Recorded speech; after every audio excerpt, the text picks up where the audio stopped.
राम राम हा राम राम. मामा, तुमचं संपूर्ण नाव सांगा. संभाजी मोठ्यानं सांगा, मोठ्यानं. तुमचं सांगायचं. तुम्ही सांगा. भगवान हिरामन सोनटक्के, राहणार सेलू, तालुका वसमत, जिल्हा. हिंगोली. बरं, तुम्ही ग्रीन प्लांट कंपनीच्या एस टी नावाचे प्रोडक्ट नाही तुम्ही बेने प्रक्रिया करायला हो ते बेने प्रक्रिया करायला लागलात तुम्ही. हो. तर हे आपले एस टी नावाचे प्रोडक्टने जर बेने प्रक्रिया केली त्याच्यामध्ये बुरशीनाशक, औषधी गुणधर्म आणि टेम्पररी अन्न घटक आहेत. तर मामा, ऊस किती लागवड करायची? 1 एकर, 1 एकर लागवड करायची का? बरं, पहिला गेल्या वर्षी 2 एकर. 2 एकर होता का? हा बरं, आता हे ऊसामध्ये काय क्वालिटी वाटली तुम्हाला? चांगली वाटली. म्हणजे आपण मधून लावतोच ना. हो बरं, तर ग्रीन प्लांटचे समाधान. हो बरं, बाकी शेतकऱ्यांना वापरा पाहिजे का नाही? वापरा पाहिजे. बरं बरं.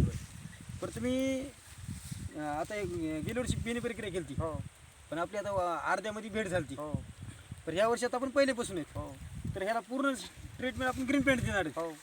तर हे बाकीच्या शेतकऱ्याला तुम्ही नेमकं काय सल्ला देता की शेतकऱ्यांना वापरावं का नाही? आम्ही सांगणार बा असं वापरा, असं बेने हे करा, बेने प्रक्रिया करा. औषध बनवा, दवा वापरा. वापरा, खत वापरा. खत वापरा, भूमी पवारचा. भूमी पॉवरचा. बरं, तर तुम्ही गेल्या वर्षी टरबूज पण केलं. हो ना साहेब, टरबूजाला कसं वाटलं? टरबूज मस्त वाढलं ते. बरं, हो चांगलं निघालं मग. हो बरं, ग्रीन पॅन्ट कंपनीची सेंद्रिय खतं वापरल्यामुळं आजचा दिनांक आहे 28/11/2020. ग्रीन पॅन्टची कंपनीचे प्रोडक्ट वापरल्यामुळे मी हनुमान कदम तुमचं कंपनीतर्फे आणि माझ्यातर्फे तुमचं हार्दिक हार्दिक अभिनंदन करतो. बागवायचं करायचं.